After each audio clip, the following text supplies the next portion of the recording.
Faut-il interdire les camions sur la RN10? C'est le thème de notre débat de la semaine et nul doute qu'il vous fera réagir aussi. La RN10, ces camions, ces voitures, ces accidents, ces aménagements, c'est l'un des thèmes les plus clivants dans notre département. En faire synonyme d'insécurité et de scandale national pour les uns, axe vital et structurant de notre département pour les autres, quasiment tous les Charentais ont un avis sur la question. Aujourd'hui, pour en parler, j'accueille Nicole Bonnefoy, sénatrice, conseillère départementale. Depuis quelques années, vous avez fait de cette question votre cheval de bataille, c'est votre combat. Vous aimeriez transférer tout le transit routier international sur l'autoroute A10. Et Daniel Sauvêtre, maire de Régnac, arboriculteur, ex-président des 3B. À l'époque, vous êtes vraiment engagé aussi sur ce dossier. Bonjour à vous. Bonjour. Avant de commencer, quelques chiffres et une carte pour bien mesurer le flux que représentent les poids lourds sur cette RN10. Chaque jour, ce sont environ 10 000 camions qui circulent sur la RN10 Sud, sur un total d'environ 20 000 véhicules. On a une petite pointe à 11-12 000 sur la rocade d'Angoulême.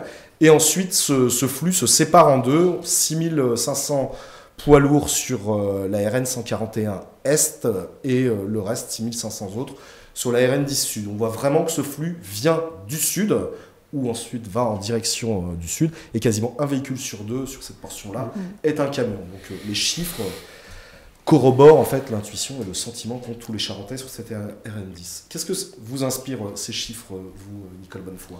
Alors ces chiffres, je les connais, et ils m'inspirent que le combat qui est le mien et auquel adhèrent nombre de Charentais est juste. Ce trafic est immense, il est anxiogène et il est source d'accidents. Et encore la semaine dernière, alors les accidents sont nombreux, des accidents matériels, mais il y a aussi des accidents corporels, bien évidemment. Vous la prenez tous les jours je vis à côté. Depuis 1968, j'ai vu la Nationale 10 avec des platanes à deux voies. Je l'ai vu s'agrandir, donc je la connais bien, cette Nationale 10. Oui. C'est un vrai sujet d'inquiétude pour vos administrés, qu'ils soient de Régnac ou plus globalement du Oui, Sud. Oui, c'est un sujet d'inquiétude pour tous les Charentais, mais je pense, on va en parler, je pense qu'il y a une réalité qu'on n'arrive pas réellement à faire percevoir à Paris ou à l'échelle européenne, c'est que la Charente, elle a cette particularité géographique d'être sur le plus court chemin entre le sud de l'Europe et l'est de l'Europe et le nord de l'Europe. À partir de là, même si on avait des chemins de terre, les camions y passeraient. Donc il vaudrait mieux en tenir compte et avoir la route à la hauteur du trafic qu'elle reçoit. D'ailleurs, on peut noter que depuis qu'on aménage la route et qu'elle est à 2 fois 2 voies depuis 10 ans, le flux de véhicules et de poids lourds a constamment augmenté, comme si chaque aménagement créait un aspirateur. D'ailleurs, le flux de voitures a augmenté de 20% contre 17% pour celui de camions, a augmenté encore plus que celui des poids lourds. C'est logique, puisque comme disait Daniel Sauvêtre, c'est un point de passage le plus court pour se rendre à la péninsule ibérique. Donc les poids lourds en particulier prennent le chemin le plus court et en plus il est gratuit. Donc l'erreur fatale, le péché originel, c'est évidemment d'avoir laissé l'autoroute contourner la Charente et donc pour en faire un trajet plus long et payant. Et donc nous avons aujourd'hui payé par le contribuable une 2 fois 2 voies qui doit d'ailleurs continuer à être payé par le contribuable puisque c'est l'argent public qui l'entretient, qui l'aménage, etc. Vous en voulez à vos prédécesseurs? Oui, j'en veux. C'est un mauvais choix politique. Et on voit que quand il y a des erreurs politiques, on les paye. Mais celle-là, on la paye. Vous avez déposé un amendement qui avait été rejeté en son temps, il y a 1 ou 2 ans, pour créer des zones sans poids lourds sur les RN10 à l'échelle des communes. Vous avez lancé aussi une pétition qui a recueilli quasiment 10 000 signatures, voire un peu plus. Aujourd'hui, vous en êtes où dans votre combat et dans votre volonté de transférer au moins le transit international sur les autoroutes? Sur cette problématique illustrée par la nationalisme, et c'est partout ailleurs en France, le trafic routier de marchandises explose et ce sera de pire en pire eu égard au coût des carburants. Forcément, les transporteurs routiers et les étrangers en particulier, au regard du modèle économique qui est le leur, vont forcément prendre encore davantage les réseaux secondaires parce qu'ils sont gratuits, de manière justement à tirer les prix vers le bas. Donc la question, elle n'est pas haro sur les chauffeurs routiers, c'est haro sur le modèle économique, sur les donneurs d'ordre en particulier, qui vont chercher à réduire le plus possible le coût du transport. Il y a 48 heures échangé avec un transporteur routier français d'ailleurs, hein, et qui est prêt à arrêter devant cette concurrence acharnée des pays de l'Est en particulier. Et il me disait, et c'est le modèle, est-ce normal qu'un transporteur routier des pays de l'Est soit sélectionné par des appels d'offres, par des donneurs d'ordre français pour aller chercher de la marchandise à Bordeaux et la remonter à Poitiers? Donc on voit l'impact, bien évidemment, sur l'environnement, l'impact sur le trafic, l'impact sur bien sûr, le volet économique, etc., etc. Donc ce dispositif, ce modèle est un modèle obsolète pour toutes ces raisons et pour des raisons évidemment environnementales. Quand vous portez ce discours à Paris, au Sénat ou auprès des ministères, vous avez l'impression d'être entendu ou c'est charentais parler Non, pas du tout, parce que le problème que j'ai soulevé en illustrant ce qui se passait sur la route nationale 10, on le retrouve ailleurs. Et j'ai nombre de collègues, y compris d'autres groupes politiques dans le cadre de ma commission, qui partagent cela et qui ont même soutenu, co-signé la proposition de loi que j'ai déposée pour faire prendre conscience de cette problématique-là. Vous, Daniel, quand vous alliez à Paris au ministère à l'époque pour faire entendre votre voix et celle de vos administrés? Je viens d'écouter Nicole, je pense que sur une partie, je suis d'accord avec elle, c'est-à-dire qu'il y a le péché originel d'avoir une autoroute qui a été tirée politiquement à l'ouest, et puis ensuite l'autoroute A89 qui est une autoroute de montagne, et ces deux autoroutes qui contournent la Charente laissent passer les camions par la Charente parce que c'est le chemin le plus court, et souvent on oublie de dire que les camions ne vont pas simplement vers Poitiers, mais qu'une partie de plus en plus importante veut éviter les grandes agglomérations et part vers l'est de l'Europe. Et donc là, on a un énorme problème à Confolens, Bellac, où les camions, même sur un chemin de terre, voudraient passer. Et je ne comprends toujours pas qu'on n'ait pas réussi politiquement, nous les Charentais, tous bords confondus, c'est pas une question de politique, de dire à Paris, regardez, ok, il y a eu des autoroutes politiques qui ont leur tracé, la Charente a besoin d'avoir un réseau autoroutier à la hauteur du corridor de fret qui la traverse. Aujourd'hui, l'insécurité vécue par les Charentais, le prix payé par les Charentais est absolument inadmissible. Nous ne pouvons pas accepter que notre département n'ait pas la route dont elle a besoin. Il nous a manqué une personnalité politique de poids, un Raffarin, un Juppé... Sans doute, on peut évidemment...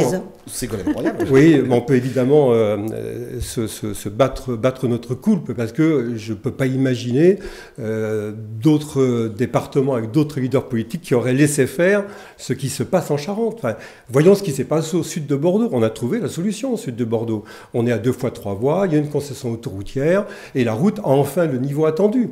Souvenez-vous des accidents qu'il y avait au sud de Bordeaux, c'était comme chez nous.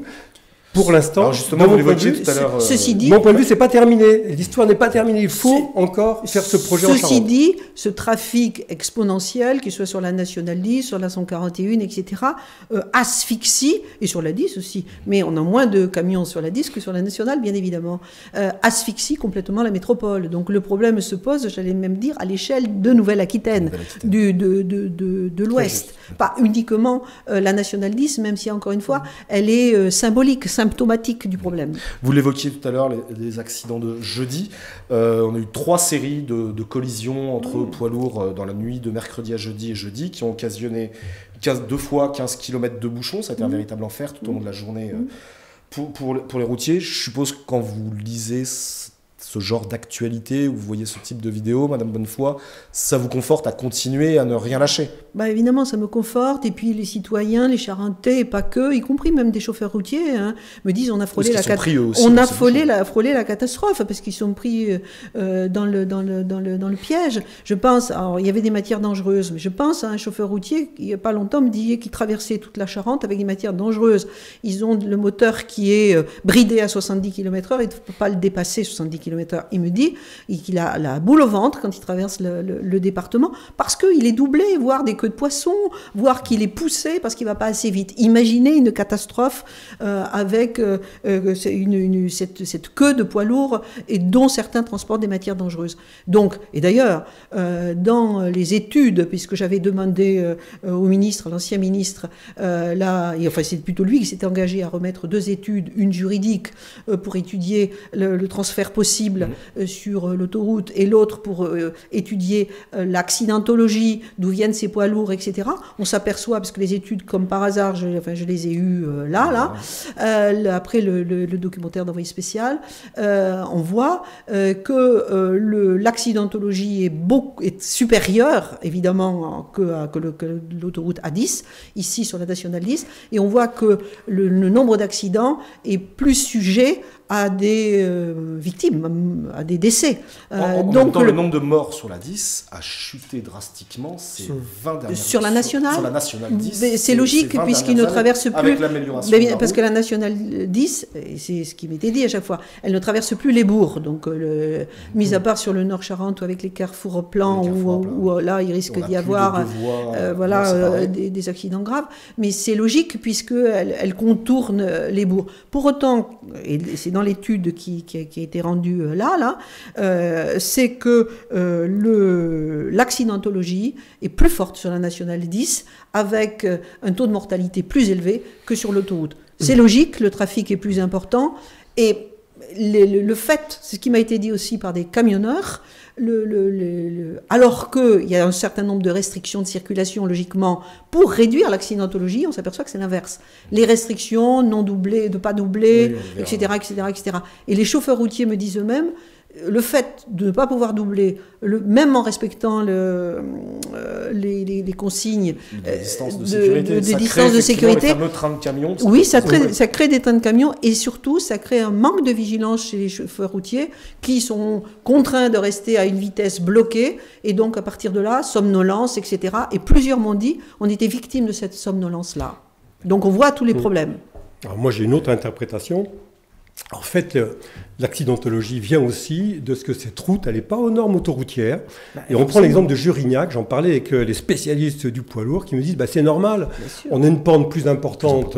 Et quand les camions, dans certaines conditions climatiques, arrivent en bas de pente, ils se mettent en portefeuille, la remorque passe devant, et puis on a régulièrement les accidents à cet endroit-là. Alors qu'est-ce qu'on fait quand on veut baisser l'accidentologie? On enlève un camion, mais il en restera toujours un qui aura un accident, ou au contraire, on se dit cette route, elle n'est pas au niveau qu'elle devrait avoir. Ce matin, je suis venu, quand on regarde les bandes d'arrêt d'urgence, quand on regarde, on est dans des couloirs, on n'est pas du tout dans un niveau de sécurité que l'on peut avoir sur une autoroute près de chez moi. 5 ans après l'ouverture de la 2x2 voies entre Régnac et Chevanceau, on a l'ouverture du parking miracle. Quand on disait à la DIRA, et le parking, dans notre cahier des charges, on ne nous dit pas qu'il y a vraiment besoin de parking. Encore une fois, je maintiens que le lobbying n'est pas fait suffisamment pour expliquer à Paris qu'il y a un scandale qui continue encore. Ce lobbying, après tout, vous avez été conseiller régional. Moi j'ai été conseiller régional, j'ai fait une déclaration. Vous pouviez aller voir votre collègue du département. J'ai jamais réussi à accrocher. On m'a répondu que oui, qu'il y avait un problème parce qu'il y avait trop de pollution, mais j'ai l'impression que le vrai sujet, il est toujours de regarder cette carte en disant, ce corridor de fret, est-ce qu'on peut l'arrêter? Est-ce qu'on peut envoyer les camions de chaque côté? Est-ce que c'est faisable? Mais si par hasard, comme je pense, ça ne l'est pas, pourquoi ne pas prendre à bras-le-corps encore aujourd'hui le problème et dire, parce qu'encore une fois, le problème vient de Paris. Il suffit qu'on dise, voilà le problème, je veux avoir la route, on trouvera la concession, on trouvera les moyens de faire payer, parce que là encore, il n'est pas normal que les Charentais aient payé pour souffrir comme ils souffrent, alors que c'est au fret d'avoir un coût de revient plus important, et c'est le fret qui doit payer. C'est le fret qui doit payer la route. Mais bien sûr que la nationale 10 n'est pas équipée pour recevoir ce trafic. Et c'est une évidence, puisque ce n'est pas une autoroute. Et le but, ce n'est pas de faire de la nationale 10 une autoroute gratuite à camions, en y installant les aires de repos, etc. L'autoroute, elle existe à côté. Donc, on ne va pas justement, vous avez évoqué tout à l'heure les arguments des professionnels de la route. Jeudi, dans un documentaire d'envoyé spécial, vous étiez aux côtés des riverains qui vivent un véritable enfer et des élus des communes traversées par la RN10, notamment de ceux de Roulet. Mais on a aussi entendu les arguments d'un chauffeur routier qui mettait en avant le temps, le prix. Écoutons-le avec un extrait de l'émission d'envoyé spécial sur France 2. L'itinéraire est de 257 km. On évite le détour par Saintes et Niort, du coup, et on monte directement par Angoulême, ce qui est plus direct. C'est ce qu'on appelle un itinéraire de fuite, une nationale pour éviter l'autoroute. Même s'il roule moins vite, 80 km/h au lieu de 90 sur autoroute, l'itinéraire est plus court. Il ne perd pas de temps et il fait une grosse économie. Ben là, en fait, on peut voir sur cette infrastructure, la Nationale 10, en fait, qu'elle ressemble vraiment à une autoroute. On est exactement comme une autoroute avec 2 voies séparées par un terre-plein central. La seule différence, c'est le prix. La Nationale 10 est gratuite, l'autoroute est payante. Sur l'autoroute, il aurait payé 60 €, alors que la société de Maxime paye plus de 187 000 € par an de péage. Cet itinéraire contribue à... Quand on entend ces arguments, Nicole Bonnefond, on peut le comprendre, bien ce sûr, monsieur qui comprend. prenne la RN10. Mais bien sûr qu'on le comprend. Et que son chef d'entreprise lui dise, moi, 187 000 € de péage par an déjà, là, tu prends la route gratuite. Mais bien sûr, d'ailleurs, dans un échange que j'ai eu après l'émission avec un transporteur routier français, une petite entreprise qui aimait son travail, il me dit, moi, je suis obligé de prendre la Nationale 10, même si je rêverais de prendre l'autoroute. J'y suis obligé, pourquoi? Pour des questions de coût. Et pourquoi? Parce que les affréteurs des sociétés de transport, dans les coûts qu'ils pratiquent d'achat du transport lui-même, tiennent compte de la gratuité de la nationale. Et donc, calculent leurs coûts en fonction de cette gratuité-là, et pas de l'autoroute. Donc, moralité, toutes les entreprises sont obligées, sont contraintes, et ils m'expliquaient, c'est les donneurs d'ordre Quand qui... ils vous disent ça, vous leur répondez quoi? Vous leur dites, eh ben moi, je veux quand même que vous passiez par l'autoroute A10 et vous payez Moi, je leur dis qu'ils ont raison. 60 €. Je suis pas, comment dire... Alors, il m'expliquait aussi, comme je l'ai dit tout à l'heure, c'est la problématique du transport routier étranger des pays de l'Est en particulier, qui, là, encore une fois, y compris des donneurs d'ordre français, qui vont chercher du transport étranger des pays de l'Est, où, évidemment, la main-d'œuvre, les conditions salariales ne sont pas les mêmes, où, évidemment, ils ne payent pas la TICPE, les taxes, ils font le plein au Luxembourg, ils traversent toute la France, dont la Charente, pour rejoindre la péninsule ibérique, etc., etc. Donc, on voit que le modèle est un modèle qui est obsolète, eu égard à ce que je viens de dire, pour des raisons économiques, pour des raisons sociales. Et je voudrais le dire, parce qu'on ne l'a pas assez dit de mon point de vue, des questions environnementales. Je rappelle qu'on est frappé par le réchauffement climatique, qu'il en va de l'avenir de l'humanité sur cette Terre, et que la première source de gaz à effet de serre, c'est les transports, dont le transport routier. Il y a d'ailleurs une carte très très intéressante au Conseil régional qui montre que les émissions de particules fines dans la région suivent. Bien sûr, et de RN10. ce point de vue, la Nationale 10 n'est absolument pas adaptée. Pourquoi? Comparé à l'autoroute, pour avoir discuté avec Vinci Autoroute, l'autoroute est adaptée à ce trafic. Pourquoi?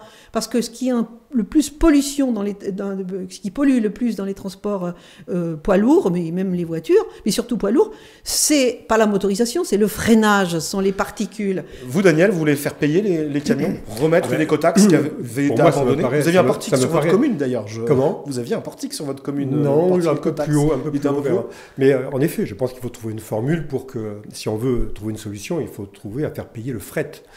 Mais je ne voudrais pas qu'on oublie ce qu'on a vu au départ, qu'on a vu le flux de camions qui montent de Bordeaux. Ils se partagent en Angoulême. Une partie monte sur Poitiers, mais l'autre partie vers l'Est. Qu'est-ce qu'on fait de cette partie qui va vers l'Est?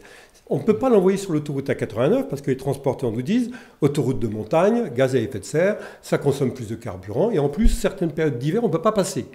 Donc de toute façon, la Charente, elle a à gérer ce trafic vers l'Est. Et en fait, on n'en parle quasiment jamais. On parle toujours de Angoulême, Poitiers. Et là, on traverse encore des villages, des communes. Eh oui, donc là, on a encore réellement un projet à conduire. Je pense que si jamais tous ensemble, on expliquait que ça n'est pas tolérable et qu'il faut avoir une autoroute concédée pour gérer ce trafic. Alors justement, est-ce que vous pouvez développer ce projet d'autoroute concédée que vous défendiez il y a une dizaine d'années? Le projet d'autoroute concédée qu'on défendait en 2006...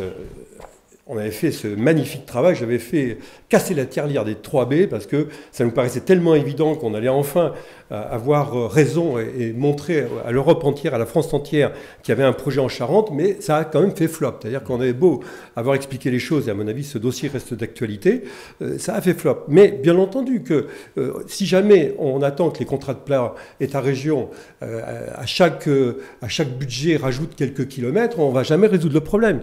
Il faut réellement se dire on doit avoir une solution à la hauteur de l'enjeu, et à la hauteur de l'enjeu, il faut une concession privée, autoroutière, sur un barreau manquant, et à partir de ce barreau payant, eh bien, on peut avoir une rémunération de l'ensemble de l'entretien de la route depuis Bordeaux jusqu'à Poitiers et jusqu'à la souterraine.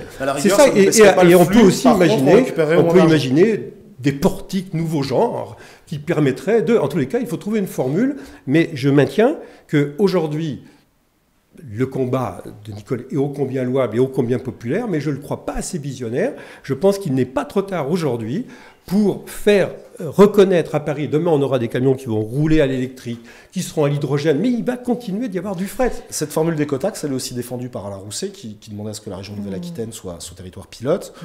Vous y croyez moyennement? À l'écotaxe? Oui. Si, bien sûr. D'ailleurs, dans les propositions de mais loi... Mais pas pour faire baisser le trafic. Non, oui. C'est un modèle. Dans la proposition de loi que j'ai déposée, l'écotaxe y est. D'ailleurs, l'obligation, la contrainte des poids lourds à contourner une agglomération par l'autoroute en empruntant obligatoirement l'autoroute est tout à fait possible, contrairement à ce qui se dit, puisque si on prend le cas de la métropole d'Alsace, avec la A355, les poids lourds qui avant traversaient la métropole d'Alsace sont contraints maintenant de prendre l'autoroute A355 pour éviter justement les problèmes identiques à ce qu'on subit nous sur National 10. Donc on ne peut pas me dire que c'est pas possible, c'est possible. Une deuxième chose qui n'a pas été dite, c'est que aujourd'hui, les stocks coûtent trop cher, donc il n'y a plus de stock. En fait, ce sont les poids lourds c'est eux qui font le stock. Donc c'est pour ça que c'est à flux tendu constant. Donc le modèle, encore une fois, est un modèle. Si on rajoute à ça le e-commerce, j'ai fait un rapport là-dessus, où on voit, on commande le lundi pour être livré le mardi, d'où le transporteur polonais qui vient à Bordeaux pour remonter une marchandise à Poitiers, et tout ça annoncé gratuitement sur les sites marchands, c'était plus possible. Je rappelle, à part d'être climato-sceptique, qu'on est dans une situation effroyable sur le plan environnemental, et qu'il nous appartient de baisser les gaz à effet de serre, que le premier des producteurs de gaz à effet de serre, c'est le transport, dont le transport de marchandises. Donc l'avenir si on fait faire un détour au camion, ça va coûter plus de carburant et plus de gaz. Les chiffres qu'on a vus tout à l'heure de 10 000 camions ne prennent pas en compte les fourgons des navetteurs qui en général amènent ces colis-là et qui effectivement... L'avenir des marchandises, et moi en tant que parlementaire, je veux nous inscrire tous dans l'avenir, et la Charente également, ce n'est pas de multiplier ou de faire des autoroutes gratuites à camions, ou pas gratuites avec écotaxe, mais ce serait moins pire, mais malgré tout, donc un trafic exponentiel, c'est plutôt de considérer qu'on doit diminuer ce modèle de transport, et que c'est le fret ferroviaire. Il faut développer le fret ferroviaire. Et de ce point de vue... Mais ça marche pas. Non, mais ça marche pas, parce qu'on n'a pas suffisamment investi. On a une gare de fret ferroviaire à Cognac. 150 millions d'euros d'argent public investi. Des acteurs économiques qui ne demandent qu'à s'en servir. Et ça fonctionne pas. Donc, on voit bien il y a quelque chose on tourne sur la tombe. Et on va demander à faire 2 fois 2 voies la 141 pour que les camions de Cognac aillent plus vite rejoindre l'autoroute ou le port ou je ne sais quoi. Donc, c'est de la folie. En même temps, cette RN10, c'est 108 emplois directs. Alors, selon une étude des entrepreneurs des professionnels de la route, eux-mêmes dans le sud Charente. En Charente, on s'est aussi battu pour accueillir des bases logistiques, que ce soit celles de Lidl, d'Intermarché ou autres dans le département. Et même si elles sont basées chez nous, c'est pas du transit local. Les fruits et légumes arrivent souvent du sud et d'autres biens d'équipement du nord. C'est aussi des emplois qu'on a réclamés. Oui, mais bien sûr. On a été schizophrène à un moment à vouloir les deux. Peut-être un peu. En effet, moi, de mon point de vue, l'avenir de la Charente, comme je l'aime, comme je la voudrais, c'est certainement pas des bases logistiques sur le bord de la Nationale 10, j'allais dire... à un moment donné, c'était quasiment le projet. Voire Amazon. Je suis sûr que demain, vous avez Amazon cherche à s'installer dans le sud Charente ou dans le nord Charente. Il y a un certain nombre de personnes qui vont se mettre à plat ventre pour accueillir. Moi, c'est pas mon modèle. Moi, j'ai pas de place à Régnac, mais je pense qu'il y a un déterminisme, en effet, de par la situation de la Charente, à ce que la logistique continue de créer des bases, bien sûr. J'ai visité, des bases logistiques, excusez-moi, dans le nord, c'est catastrophique. Et les riverains, j'y suis allé dans le cadre de rapport qui était le mien, catastrophique. Mais après, moi, ce qui me turlupine toujours un peu, c'est que derrière ces bases logistiques, derrière les poids lourds, il y a chacun de nous, consommateurs, nos modes de vie. Et c'est extrêmement difficile. C'est-à-dire que je suis entrepreneur, on me dit, quand tu veux créer un projet, t'occupe pas de ce qu'on te dit, mais regarde le comportement. Si je regarde le comportement des consommateurs, eh bien, la tendance, elle est à augmenter les flux, logistiques. Donc, qu'est-ce qu'on fait? Soit je dis ça ne devrait pas être comme ça, et je ne trouve pas de solution et je continue dans le marasme dans lequel nous sommes. Soit, ce que j'espère, parce que quand je connais l'énergie de Nicole, quand je sais la capacité à mener des combats, je dis... Nicole, avec nous, il faut absolument que cette Charente ait la route qui permettra d'avoir moins de consommation de gasoil. Vous êtes presque à deux doigts de prendre un billet de train. Mais voilà, on va aller ensemble à la direction des routes parce que je pense que, encore une fois, on a besoin de politiques qui aient des convictions et qui se battent. Et je connais l'énergie de Nicole puisqu'elle arrive même à faire la une à la télévision. Donc, j'aimerais la convaincre que le combat, il est pour la sécurité des Charentais, pour le portefeuille des Charentais, il est d'avoir une route à la hauteur. Pour terminer, vraiment la dernière question, Daniel vient de parler du combat des politiques et de leur énergie.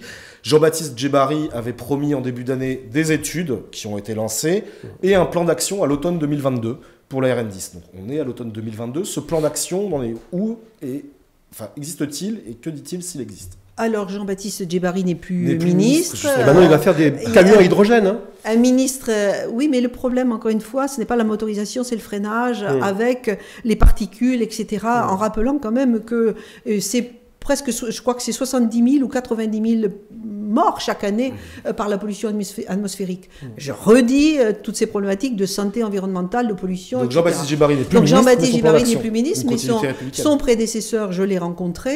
Il trouve que le combat est juste. Il considère que c'est pas aussi simple, même si, encore une fois, c'est possible. Regardez la métropole de Strasbourg. Même si, encore une fois, et je le comprends, ça, le fait d'envoyer les camions sur l'autoroute ne règle pas le problème dans sa globalité. Donc, c'est pour ça que j'ai élargi le champ ce matin. Un gros problème l'été.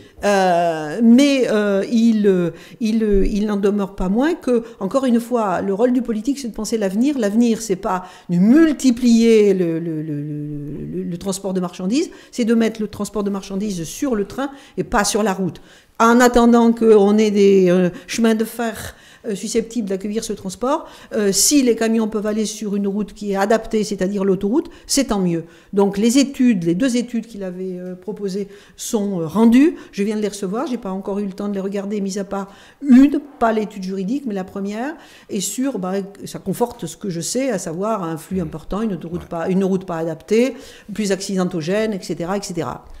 Et le plan d'action, du coup, le calendrier est retardé ? Alors moi, il y a ma proposition de loi qui est encore une fois co-signée par tout le monde, qui peut trouver le jour soit dans le cadre de l'inscription d'une niche parlementaire, donc je vais voir, si je peux me caler dans une niche, on ira, soit sous forme d'amendement sur un autre texte qui arrive, on ira, histoire de soit le faire passer, soit de provoquer le débat, parce qu'encore une fois, ce qui se passe en Charente, c'est pas unique, c'est partout ailleurs. Et avec l'augmentation du prix du pétrole, la raréfaction du pétrole, il est évident que les camionneurs vont prendre bien davantage les réseaux secondaires, routes nationales et routes départementales, pour minimiser les coûts globaux. On est quand même le seul département de France qui n'a pas 1 km d'autoroute, qui est traversé par les camions et contourné par les autoroutes.